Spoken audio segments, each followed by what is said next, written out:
I'm in the middle of reviewing a very cool tool, but I'm gonna have to put it on hold.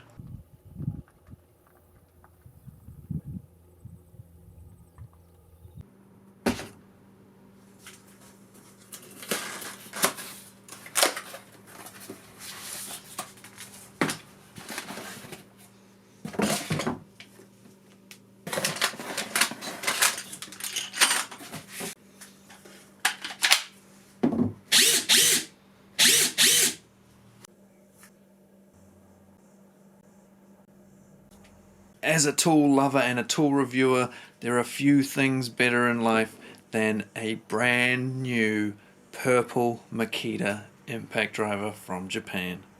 Pretty hard to beat.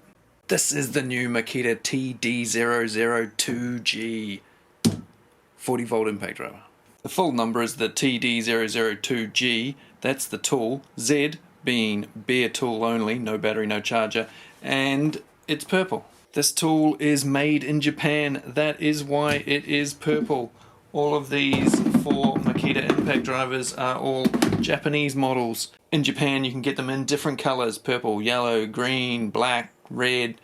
Take a look down in the description if you're interested in getting a colored one. There'll be some links to buy them down there, and hopefully I'll remember to put it in the comments as well. So in this video we will compare the TD001G with the TD002G. We'll put them up against each other, see how much difference there is. I don't think there's going to be a lot of difference in speed between the two of them. 3, 2, 1.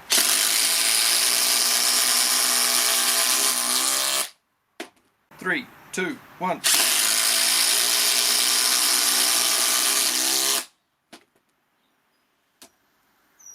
The two had it in both tests. Makita seem to just put out a new impact driver every time they come up with a new idea. So they think, oh, that's a little feature we could add, and so a whole new impact driver just to add one little thing. We'll look at the differences between them, we'll do some speed and power tests, and we'll put this up against a few other brands such as the new Hikoki triple hammer, which I'm finding myself reaching for more and more. It's a great little tool, it's the WH36DC, so we'll put it up against that. As well as a Milwaukee Gen 3, of course, the tool that smashes everything. We will use that one as well. I'm not going to bother with the DeWalt as I don't have the latest and greatest, the little tiny one.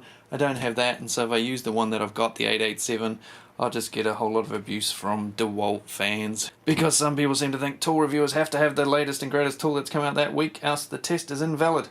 Anyway, let's look at the features of this and what's different about it compared to this. We'll look at the obvious things on the outside first, then we'll look at the performance issues on the inside next. But first up, looking at them head on, you can see that the glow-in-the-dark bumper ring has been replaced with a solid black plastic one, and it has 4 lights embedded in it. The old model has 2 lights and they're over to the side here. This one has 4 and they're real close to your bit. Side on, you can see that the clear plastic cover on the front of the TD001G has been replaced with a tinted one on the 02. And it has the initials DST on it. We'll get to what that is shortly. Instead of the black overmolding here, we have nothing on this one, or do we? We do in fact have a bit of camouflage. Now the camouflage seemed to show up a lot better in the pictures that I saw online, and it's not printed on, it's actually in the plastic, so it's just different lines going in different directions to create a camouflage effect. Don't know how well that is showing up on the camera. It's actually on the back here as well, and it's using the same technique. The lines going in different directions, but it's actually in the TPE overmolding. So it's like rubberized camouflage there and hard plastic camo there on both sides. One difference I was looking for is a better base. This feels big and clunky and just a little too big for a small compact tool. I was hoping this would be rounded off a bit. They have managed to do it a little bit, but not as much as I hoped. I was hoping for something a bit more like the Hikoki. The Hikoki sort of still feels like an 18 volt tool, whereas these just feel a little bit big on the base. But it is a little bit better. And the word brushless is on the front of this tool, where for some reason it's on the back of the 001G. Looking at the 2 control panels, I can only see one difference, and that is the addition of an extra light here on the new tool. But I don't know what it means because it's all written in Japanese. For some reason, they put Japanese symbols all over these, but when they release them in the rest of the world, they just have pictures of screws and nuts and bolts and that sort of thing. Well, surely Japanese people know what screws and bolts look like. Couldn't they have done that on just all of them and not have to go through the effort of making different ones for the Japanese market? Don't know why they need to be done with words on here and symbols for everybody else. Anyway, we'll work out what that is, hopefully. So that is the only differences that I can see so far from the outside, apart from the numbers that are printed on the side, but we'll look at those momentarily.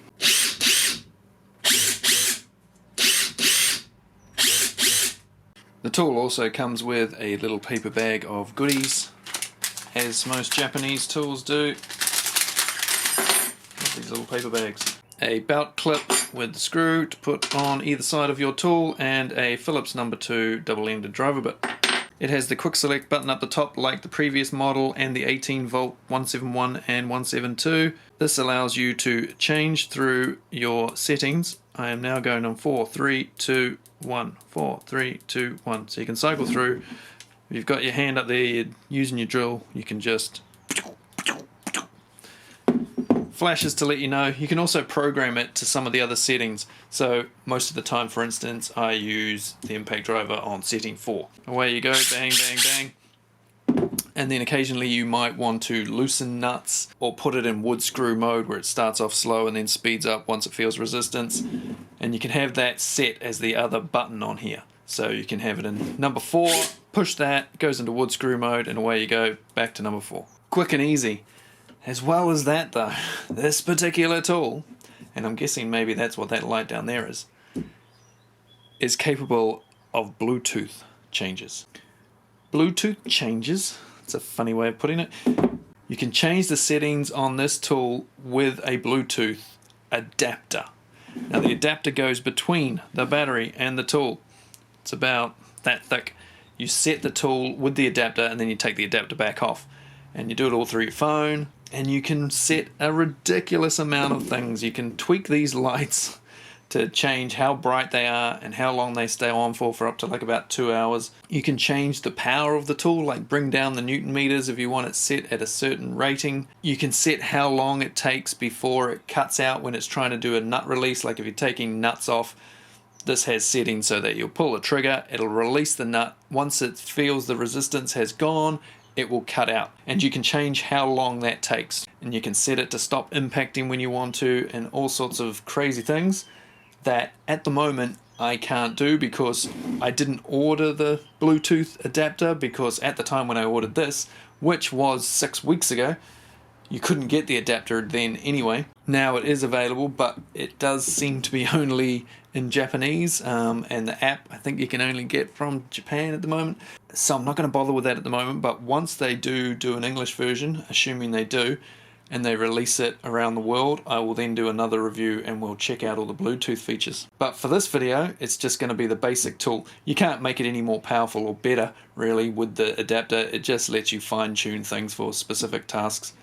But there's still a ton of settings on here, more than most impact drivers come with. So the Bluetooth is a bonus that is completely unnecessary, really, in my humble opinion. I hope overall it feels a bit more comfortable and nicer to use than the TD001G, because I don't really use this impact driver. I very rarely use it. I only use it if I've got a heap of impact drivers on the go and I don't want to change bits, then I might use it. Or if I'm using it in a video. Otherwise, yeah, there's plenty of other impact drivers I grabbed before this. Recently, mostly been using the 172, but I have also been using that a lot. But more and more I've been reaching for the oil impulse, the soft impact driver.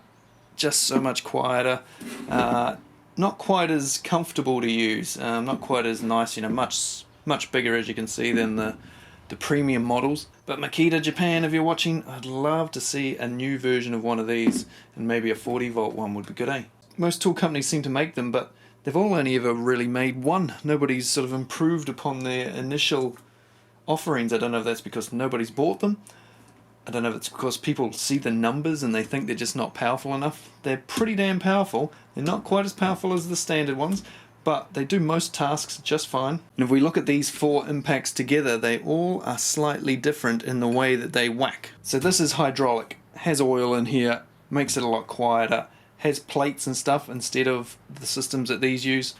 This is a standard impact driver, what most people would consider standard. So this is how the mechanism works. We'll try and keep the terminology as simple as possible so not to confuse anybody. If you don't know what I'm talking about, just yell at the screen and I will try and rectify things. So when you pull the trigger on your impact driver, This large chunk of steel here spins around the whole thing, this large mass with these two lugs on. Those two lugs then come in contact with these two lugs, which are connected to your 1/4 inch hex chuck on the front here. When these two chunks of metal hit each other and the resistance of the screw stops them, this is loaded on a spring and it will come back like that. See, the whole thing can move backwards so that it lifts over these metal tangs on here so that it can do the next spin for 180 degrees and connect again. And it does that thousands of times every minute. This does the same thing, except it's a triple hammer. I suppose I should do like that. Instead of having the 2 anvils, it has 3. So it feels different and it sounds different to a standard impact driver. And then we have the new TD002G with DST, or dual spring technology. So the dual spring, of course, has 2 springs. It has the standard spring, like a standard impact driver, and then it has a harder spring that is shorter. So when the hammer comes back, before it goes as far as it would with a standard impact driver, it connects with this hard little spring that fires it back quicker. So that way you get more impact per minute. You should, in theory, according to Makita, get less recoil and less vibration. But to be honest, I haven't noticed that yet. I wonder how different it's going to sound over a standard impact driver. Is it going to be louder because it's got the 2 springs? Is it going to be quieter because it's got the 2 springs? Is it going to make a totally different sound like this does and this does? I guess we could go find out.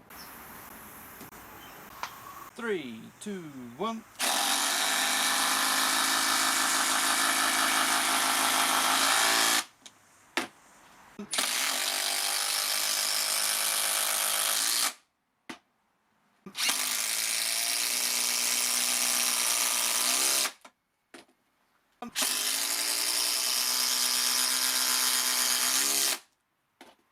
Now this is the new latest and greatest 18 volt and the new latest and greatest 40 volt. There's not a huge difference between them. 40 volt's a little bit higher and the 40 volt is a little bit longer, but it's not much. We're probably talking about 3 mil or something. The 40 volts though do look chunky down in the base, don't they? Some of that is due to this clip, I think, having to go up into here. It's a little bit bigger maybe than the 18 volt. And when you look at them front on, it's actually a little bit hard to tell which one is wider, because the 18 volt has the lights on the side like the TD001G did, but with this one having them on the front, they've managed to get this a little bit narrower in the nose. All of these Japanese impacts have a one-handed chuck and it goes, simple as that, and then you just pull it off to release it. When I do speed comparison tests between impact drivers, if you've watched this channel for some time, you'll be aware that I usually use 100mm batten screws. And this video will probably be no different. I usually start with those and then we go up from there. But I often get people ask, hey, what about the comparisons of doing small screws? The reason I don't do that so much is because of this.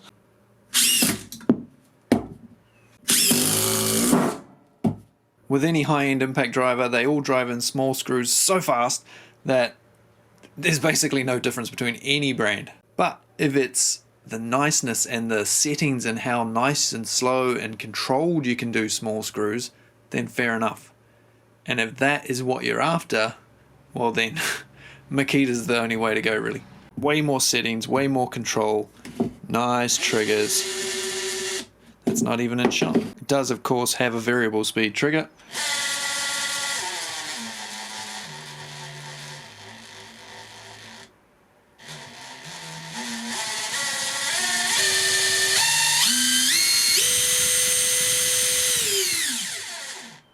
And that felt like it had a bit more control than the previous Makita models. These are the 2 Japanese 36 volt offerings for impact drivers, the new Makita and the new Hikoki. This is of course triple hammer, this is now dual spring. The new Hikoki is very similar in feel to a Makita impact driver. You could almost say that some of these tools are coming out of the same factory. They're very, very similar in both look and feel. They're quite different in the controls. This has a lot more settings than you can get with this. This is, however, Bluetooth compatible with a Bluetooth battery, although I don't think you can get the app in English yet, same as with the Makita. This is now available in New Zealand, not in this colour, but you can get it in good old-fashioned Hikoki green. I'm not sure how many other countries have got this yet. Have you got that yet in the States? The WH36DC, is it available there yet? Anyway, this one has 4 screw and bolt settings and your light on and off switch. whereas this one has 4 plus 3 plus the lights plus whatever that other one is that we haven't worked out yet. But which one can drive a 100mm batten screw the fastest? This, I think, is going to be a super close race. 3, 2, 1.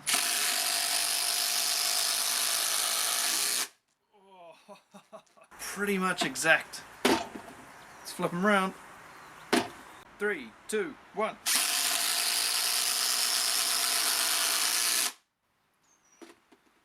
The Hikoki fractionally deeper on that one. Super close. Let's take a look at some of the other settings now. Now it has a nut release setting which, as the name suggests, releases a nut and then sort of backs off and stops. Instead of it taking your nut all the way off and you end up losing it, it'll just release it and then cut out. But you can also use that for doing screws as well. You've got small screws and sometimes they come out so quick and then they drop on the floor and stuff, but you can just pull the trigger and as you see it stopped. My finger's still on the trigger. Good way to not lose small screws. If you want to turn off the light and not have the light running while you use the tool, pull the trigger, light comes on. Then if you take a look at the base, you have the light button, hold your finger on that and the light goes off. So now, no more light, turn it back on, hold your finger on it again and on she goes. It has 3 bolt or nut release settings. The first one runs at 2700, the second one runs at 4600. Now those two, once they release the nut, they stop. So once the pressures come off, they just cut out, stops whacking. Whereas the third bolt mode is also 4600, which is top speed, but once it stops impacting, it just slows down instead of stopping. Let's go check it out on some lug nuts. Bolt setting 1. Number 1 light, number 4 light, blue light. Nope. Number 2 bolt setting. Let's try number 3 bolt setting.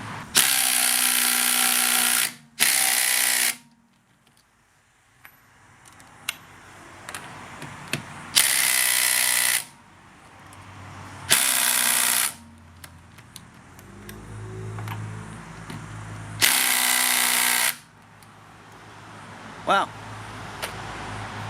can't get anything off. Let's try something else.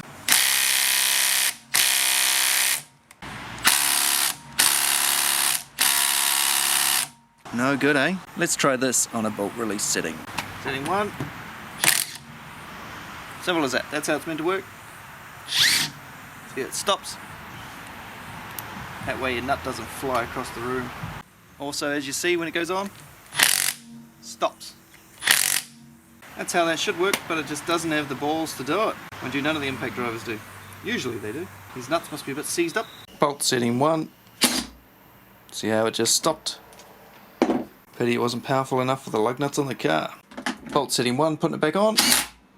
See how it just stops? Once it feels the resistance, it cuts out. And you can change how long that impacts for once it's stopped, tightening up your bolt in the Bluetooth settings, which of course we can't do today. And for all of those who are on the 18 volt LXT system and don't want to change over to the 40 volt, I think you might be pleasantly surprised with how good a 172 can do. Because I've been using this a lot recently and it's a good little impact driver. And I think it's going to give this a run for its money. 3, 2, 1.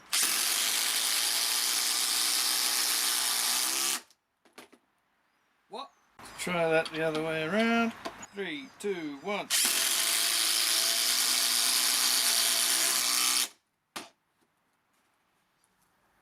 Pretty close. Next up we'll take a look at the wood setting, which is actually the first setting of the blue light section.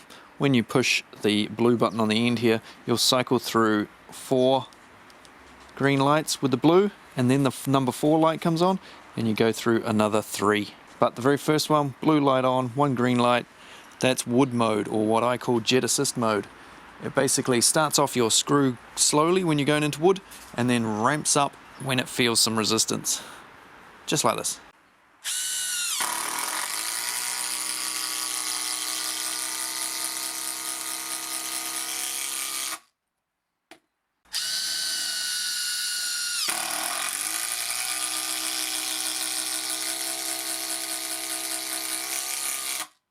And this is it compared to speed 4.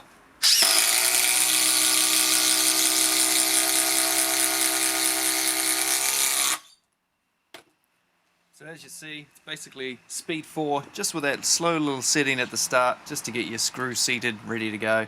And then once you're in, the tool takes off for you and does the rest of the work. So that was pretty surprising, wasn't it? Not only that, it basically has all the same settings and features as the 40 volt. So yeah, if you're happy on the 18 volt system, don't bother changing to the 40 volt system for the impact driver. Let's try the tech mode on setting 1 through some Corten steel. This is 2.5mm thick. I've just been trying it through some aluminium, which is 2mm thick, and it was not much chop. They went straight through, they never stopped. In theory, in tech mode, when your screw hits the piece of metal and is properly seated, it should cut out. Your tool should stop impacting, but it wasn't sensitive enough to do it on this aluminium, and it's something that I've found with all the Makita impact drivers. The settings are just not quite sensitive enough in the tech mode for the light, what they call thin. I looked up in the manual and it says that thin is 1.6 to 2mm. Now that seems maybe a little thick for what I reckon thin should be. Anyway, here's an example of it cutting out. I'm not taking my finger off the trigger, it's just cutting out because there's too much resistance from the metal.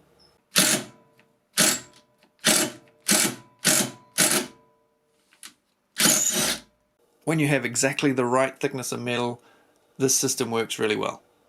But for most things, you're still going to have to do it the old-fashioned way with your finger because it's just not quite good enough. But if you can change those settings in the app with the Bluetooth, it might be quite good. Now, does anyone want to see it up against the Milwaukee 18V Gen 3 impact driver? No? No one? Okay, I won't bother then. Oh, who's that? Oh, latecomer? Okay then, come on, let's do it. 3, 2, 1...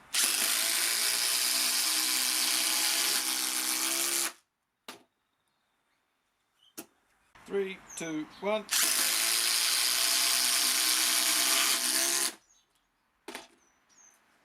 Well, no surprise, the Milwaukee still has it. Who would have thought, eh? Still the king. Numbers time. There is 4 speed settings on this, as you know, and the speeds are in range of 0 to 1100, 0 to 2100, 0 to 3200, and 0 to 3700. That's the spins. Now, as for the whacks, 0 to 1400, 0 to 2600, 0 to 3600, and 0 to 4600. Now the TD001G has very similar numbers, with the exception of the lowest wacky whack speed, which is 0 to 1100 instead of 0 to 1400. And on the high speed, this is 0 to 4400, whereas you just heard this was 4600. So not a lot of difference. Comparing it to the Milwaukee, this has a maximum speed of 3600, that's just slower than the 240 volts, and an impact rate of 4300, so lower than both of the 40 volts, yet, as you know, it goes in a bit quicker. Comparing it to the 172D, this has a highest speed of 3600, so it's only 100 less than the 240 volts, and a maximum wacky whack of 3800, so that is 800 less than the new 02. The Hikoki unfortunately only has one number here on the side, and I'm not sure how it would work with the triple hammer anyway, so it just says 0 to 3700 written on the side. Presumably that is the speed and not the impacts, making it the same as these two. So not a lot in the numbers between all these tools, and as you see by when you actually use them and how they feel and stuff, the numbers really don't mean jack shit. Right, how are we doing for time? Click down here, 24 minutes. Okay, we better start wrapping this thing up. I'll do one more test before the video ends, but let's just have a quick chat. There's so many settings on this tool, there's so many things it can do, I can't get to it all in one video and spend the time I sort of need because you guys have been bugging me so much, haranguing me to get this video out, so here's the video. And there'll probably be another video, well, there'll definitely be another video when I get the Bluetooth adapter, and once we've got the apps and everything for both of these in English so everybody can understand it, I'll do another video between these two and just see what the apps and the setting availability is between the tools, what you can do with them, what the differences are, etc. And I'll do a few 2-screw reviews no doubt with this over on Builds and stuff up there, so keep an eye out for those. Now this impact driver does everything from nice fine small screws with good speed control right up to really big stuff. And as you saw, nut release setting, wood screw mode, all that stuff. Heaps of settings. But if I was using it for just small stuff, it is a little bit chunky on it. You know, it's a little bit heavy if all you want to do is small, fine screws. So I would go with something a bit smaller if that is the only thing you really use them for. I would tend to stick with an 18 volt with a slimline battery, or a 12 volt even. They're much lighter, much more nimble, and just easier to maneuver and get around than this. This just has, quite a chunky, clunky base for an impact driver. I don't mind it so much on the drill, and I mean, impact drivers are, I'm sure most of you are aware by now, one of my favourite tools. But yeah, the 40 volt ones, this area here just, I'm not loving it. I'm not loving it. But it is a fantastic impact driver. Don't get me wrong. It'll be interesting to see once we've got that Bluetooth adapter and we can fiddle with a few more settings, just whether it becomes a favourite or not. And the question, is it worth buying? Is it a replacement for the other ones, etc, etc. If you already have the 02 or the 171, and I'll walk across the other side of the workshop here to find the 172. And there it is. If you have any of these top of the line, the top two Makita 18 volts or the top two 40 volts, then you don't need to upgrade, okay? There is not a lot of difference between any of these four tools. If you use Makita tools and you have an impact driver that's of lower grade than these four, then this will be a huge jump up. But if you've already got the 01, as you saw, there's not a huge speed advantage. There is a small speed advantage. Vibration thing and the dual spring thing. Yeah, I don't know, eh? Oh, I was going to check the weights as well, just to see what that was like. One moment. TD001G comes in at 1691 grams with a battery on. And the 02 with the extra spring is 1715 grams. Does have this attached, which is slightly different to the other one, but that's probably only a gram or two. So you're looking at 25 grams difference, next to nothing. So if you're interested in one of these Japanese coloured impact drivers from Makita, take a look down in the description. There'll be links to this one, the TD001, the 72, the 171. They'll all be down there. Oh, and I'll just quickly mention I have started my Patreon page. I haven't sort of launched it properly yet. I'll do it at the beginning of a video shortly and plug it a bit and do a couple of posts and that sort of stuff. But if you want to get in at like the ground level, so to speak, then jump on board down there in the description. The Patreon will have things such as early access to the videos. Whenever I've got them finished and I've uploaded them to YouTube, you can watch them straight away instead of having to wait for me to release them. Any outtakes, any other little comments and videos I want to make that I wouldn't put on YouTube or don't quite fit, and at least once or twice a month, a video that's just for Patreon. And if enough of you jump on board, we're going to start giving tools away. Ideally, I'd love to be able to get you guys to vote on which tool you want to see reviewed, and then once I've done the review and I'm all finished with it, I can then give it away to one of you fellas or fellasses. So if that interests you, have a look down there. It costs you a few bucks a month, but it's a much better way for us to talk to each other as well through the comment section on there, because a lot of the ones on YouTube get lost and I don't get back to them. And I think that's going to be about it for this video, eh? Oh, I promised you one more test, so I'm going to go do that now. I'm going to try and see if this, seeing as it didn't do so well against the 172 with 100mm batten screws, let's see how the 172 does against this with some bigger screws, some 150s and some 200s, eh? So I'll see you later and go watch that, and yeah, see you on another one soon. 3, 2, 1.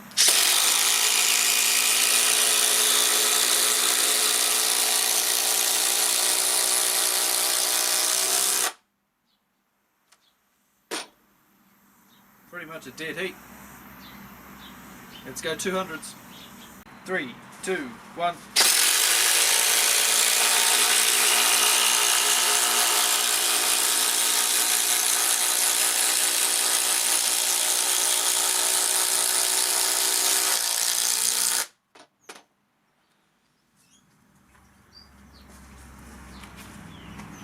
If you are on the 40 volt platform, then of course you're going to get this. If you're on both, stick with the 18 volt impact driver. Is it time to start buying a different colour of Makita impact driver? And why did they write brushless on the front of 3 of them and not that one? That one's written on the back.